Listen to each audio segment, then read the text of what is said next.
Hello there, how are you? Welcome back to How I Did It. Well, the fence company that I hired is just about finished setting the 5 acres worth of posts, fence posts, the H supports, all the other things that we need. This is the last little bit. Rather than following them around and getting in their way, I just opted until they arrived at this last opening for a gate that I would do a little bit of filming. The special equipment that they have to actually get these posts set in the ground, and yeah, watching them lift like half of a telephone pole and dropping it into the hole. I gotta be honest with you, I am so grateful that I did not attempt to do this myself.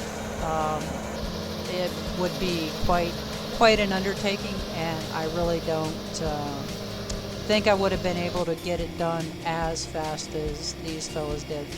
Now, all of them pretty much have day jobs, so this took about a week and a half from start to finish, from the time they started setting the posts to the point of them finishing hanging all the gates.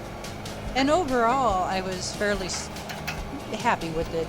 You know, the OCD in me kicked in a couple places where the wire is not vertical as the post, or the post is not as vertical as the wire, whatever. Anyway, this perimeter fence is perfect. Now I can start looking into getting the Dexter cattle and bringing them on.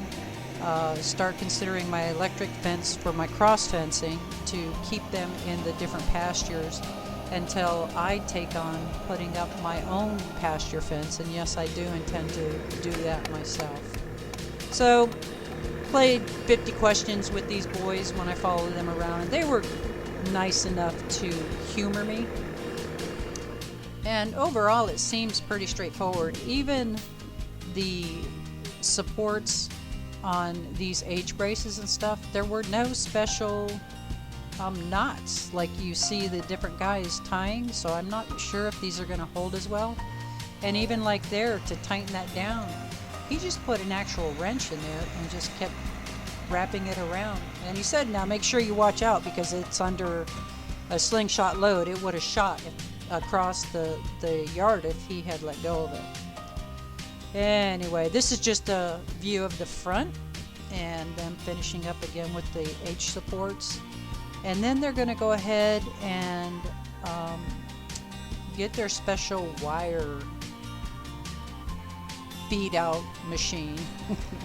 I don't know what this thing is called, but this cage is pretty cool. You put the roll of wire in there, and it actually has a guide, and you just drive it along the edge. One guy's on the four-wheeler there with a compressor, and another guy operating the staple gun. And the Bobcat with this special machine is stretching everything out, so it's a nice tight fit.